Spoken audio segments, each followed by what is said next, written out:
Okay, Assalamualaikum. Okay, untuk yang keenam, which is yang terakhir, cara wakil set. Macam mana nak wakilkan set? Sebenarnya nak wakilkan ni, kita boleh wakil dalam bentuk lukisan. Lukisan ni kita nak lukis dia. Lukis ni dia adalah bukan nak lukis gitu-gitu je, dia dah ada ilmu yang mana Van orang ni yang perkenalkan cara nak lukis. Sebab tu nanti kita panggil cara nak lukis ialah menggunakan kita nak mewakilkan set dalam bentuk gambar Raja Van. Okey, gambar Raja Van ni ataupun Venn diagram dalam bahasa Inggeris Gambar Raja Van, gambar raja. Gambar raja yang macam mana cikgu? Okey, good. Gambar raja yang berbentuk geometri. Okey, sebelum tu ingat tak cikgu ajar dalam biasa apa yang dia bagi snack plate tadi, dia bagi kita dalam talam kan? Inilah salah satu bentuk set. Bentuk kita nak lukis dalam bentuk petak. So dalam tu ada apa. So sebenarnya petak geometri ni maksudnya apa? Ingat tak geometri maksudnya apa? Maksudnya bentuk tertutup. Okey, biasanya selain daripada petak, kita lukis bentuk petak, bentuk bulat, ni bujur, bentuk bulat, bentuk bujur, bentuk segitiga, bentuk-bentuk yang tertutup ni selalunya lah yang kita wakilkan. Segi empat tepat, segi empat lah, tepat ke sama ke, segi empat, bulat, bujur dengan segitiga. Itu gambar Raja Van So dalam cara melukis ni, bila kita nak lukis, cikgu kenalkan dulu ada satu nama yang kita panggil sebagai set semesta. Set semesta, nama pun semesta. Semesta alam. Maksudnya apa maksud semesta alam? Semesta ni yang paling besar lah, betul? Set yang paling besar.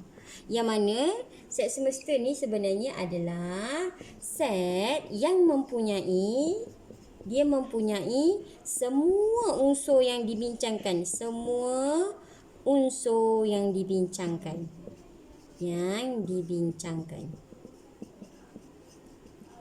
Okey, contoh cikgu nak bincang tentang set-set nombor genap antara 1 sampai 10. So 2, 4, 6, 8, 10. Betul? Okey, so set semesta cikgu mesti apa? Mesti lebih besar daripada nombor-nombor ni. Sama ada nombor ni atau nombor 1 sampai 10. 1 sampai 10. Jadi set yang 1 sampai 10 ni dia adalah set semesta bagi A. Tapi kalau cikgu buat satu set yang mana ada nombor 1, 2, 5, 7, 9. Soalan cikgu, set ni boleh tak jadi set semesta bagi ni? Tak boleh. Cikgu tak ada pun nombor 4, tak ada pun nombor 8. Jadi yang ni tak boleh jadi set semesta. Macam mana nak jadi set semesta? Dia mesti ada semua yang ingin dibincangkan. Okey, itu je lah nak katanya. Biasanya dia dah bagilah set semesta kat kita, Set semesta ni set yang paling besar. Okey, contoh set semesta. Okey, cikgu nak buat set semesta bagi set semesta bagi yang senang-senang sikit boleh Okey, contoh cikgu padam Okey, sebelum tu kita nak fokus kepada set semesta yang pertama. Yang kedua kita nak belajar tentang pelengkap. Pelengkap ni maksudnya apa? Okey, kalau suami pelengkapnya isteri, kalau anak pelengkapnya ibu ayah, pelengkapnya anak. Maksudnya selain kalau dalam keluarga, ni keluarga kamu, keluarga. Ini mak ayah. So siapa pelengkap mak ayah? Anak-anak kan, anak 1, anak 2. So pelengkap tu selain daripada set yang cikgu sebut tadi. Pelengkap dan juga last sekali subset. Subset ni yang duduk dalam. Okey. So 3 benda ni, set semesta, set pelengkap, subset yang kita akan bincangkan dalam Venn diagram ni. Okey. So sekarang kita fokus kepada Venn diagram lukis Okey. Dalam lukis tadi cikgu minta fokus kepada 3 benda tu kan. Okey, so contoh diberi. Okey, dia bagi dah set semesta. Set semesta ni kamu buat macam I besar, lepas tu kena buat bulat sikit.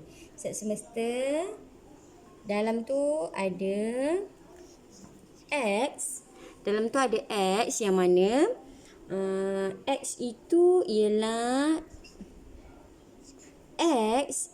Yang ni kita baca kalau dia ada 2 kat sini, kita baca lebih besar. X lebih besar daripada 10. Ni kalau ni 1. X lebih kecil daripada 20. Dan satu lagi set M ini ialah 11 dan 17. Okey, so dia suruh lukis dalam bentuk Venn diagram. Lukis dalam Venn diagram. Gambar rajah Venn lah. Venn diagram Okey, so set semester biasanya cikgu kata apa? Dia kena lukis dalam bentuk petak. Okey, tulis. Ni set semester. Dalam dia ada 10 di antara 10 sampai 20. So maksudnya 11, 12, 13 sampai 19. Ini 11 dengan 17. Okey.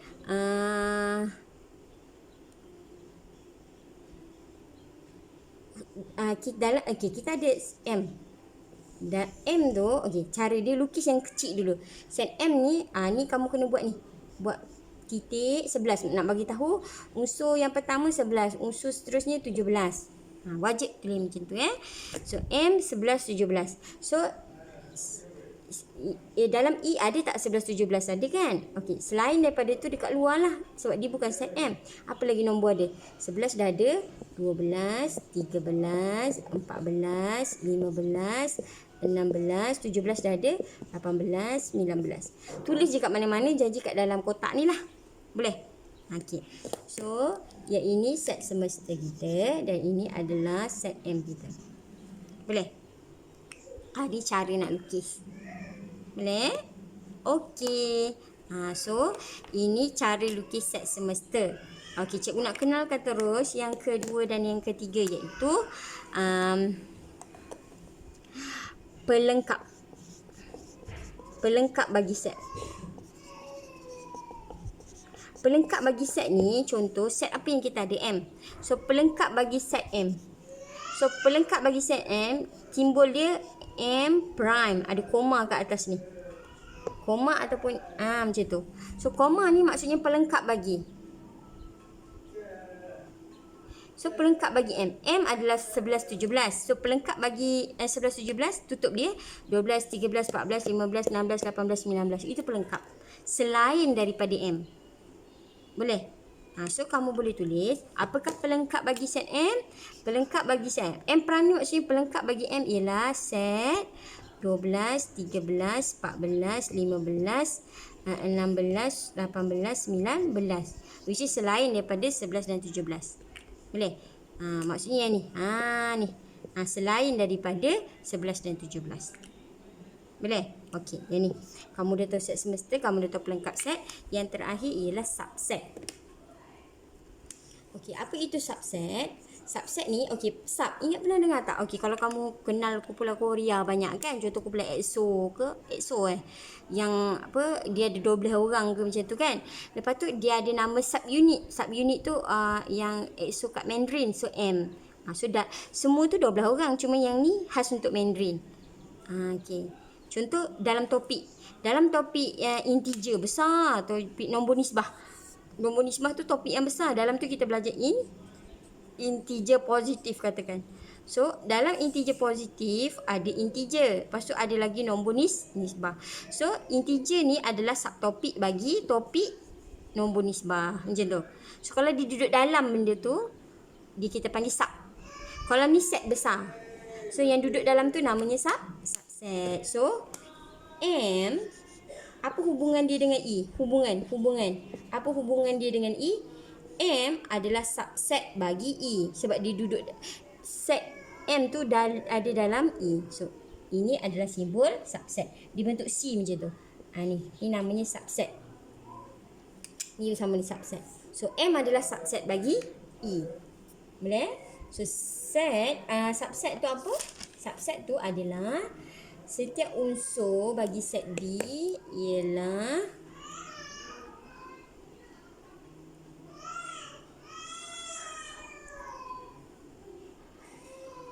bila setiap unsur bagi M ada dalam E. Kalau semua unsur dalam M ni ada dalam E kan? So maksudnya M adalah subset bagi E. Topik integer ni ada dalam topik nombor nisbah kan? Maksudnya integer ni subset bagi subtopik bagi integer nombor nisbah. Boleh? So itu subset. Okey. Ini contoh yang pertama lah cikgu boleh kata. Okey. Jom kita tengok lawa sikit. Okey.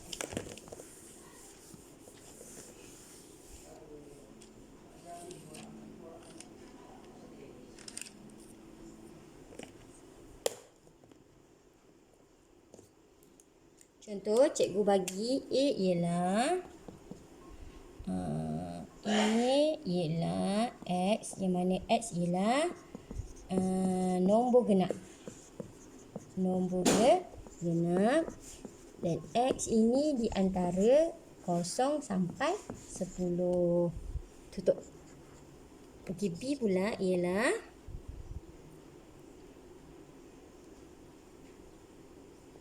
B ni ialah 4, 6, 8. C pula adalah 6. Okey. So, yang ni penyenaraian, dia dah senarai kan. Yang ni dia bagi dalam bentuk tata tanda pembina set. X ialah nombor genap 0 sampai 10. Jadi, cikgu nak kamu tulis dulu apa nombor di antara 0 sampai 10. 0 antara sampai 10 ni maksudnya tak termasuk 0 dengan 10 ya. 1, 2, 3, 4, 5, 6, 7, 8, 9, 10. Okey, mula-mula kamu kena lukis kotak dululah set semester. Lukis dulu set semester kita.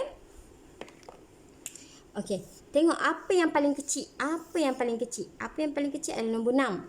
6 ni ada tak dalam B? Ada kan? So maksudnya sini adalah set C yang mana dalam dia ada 6. Betul? B tu, okey, C tu duduk dalam B, betul? C tu duduk dalam B. So sini B. Dalam dia ada nombor apa? Nombor 4, nombor 8. Boleh? So C tu duduk dalam B. Sebab C adalah 6. B adalah 4, 6, 8. Okay. So A ialah, A tu dah boleh jadi set semester. E ini adalah nombor, semua nombor. Cikgu minta maaf cikgu dah kata dia nombor genap kan. Nombor genap. So 2, 4, 6, 8, 10. Tak termasuk 10. So kita dah ada 4, 6, 8. So kat sini tinggal 2 sahaja. Boleh? Okey. So cikgu lukis balik. Mula-mula kita lukis apa? Lukis kotak. Mana set C kita? Kita ada satu kecil, ini set C, dalam dia ada 6. Lepas tu kita ada set B. Dalam set B ada nombor apa? 4. 6 dah ada, dengarlah 8. Lepas tu kita ada set semester 2. 4 dah ada, 6 dah ada, 8 dah ada. Boleh? Okey, so dalam ni cuba kita bincangkan apa yang kita boleh bincang. So, apa number of E? Apakah number element of E? 1, 2, 3, 4. Number bagi B ada berapa? 1, 2, 3. Number of C ada berapa? 1. Kalau kita nak bincang pasal number. Okay, next kita boleh bincang pasal apa lagi? Kita boleh bincang pasal hubungan subset. Hubungan subset. Hubungan. So C ni dia adalah apa? Subset bagi B. Betul? Dia duduk dalam B. Dan apa lagi?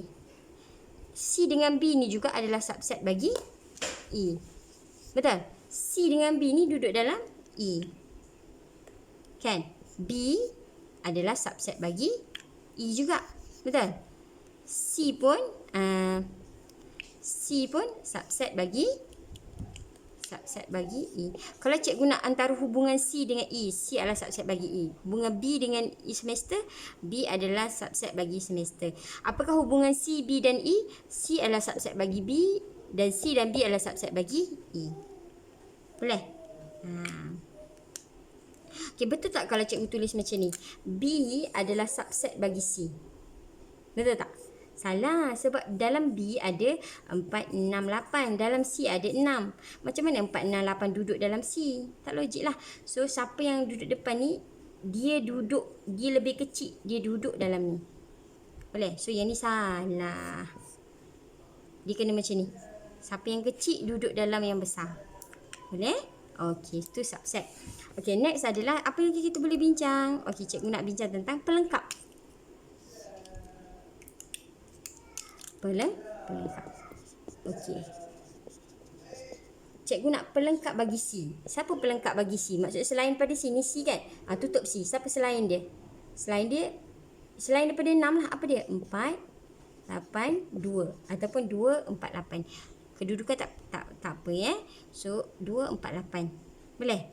Okey, selain daripada B, apakah pelengkap bagi B? Pelengkap bagi B, kamu kena tutup B. Siapa selain daripada B? Selain daripada B yang kat luar ni lah. Keluar daripada B, which is 2 sahaja. Boleh? Okey, itu sahaja untuk nak lukis Venn diagram. Dan juga kita nak keluarkan hubungan subset dan juga pelengkap.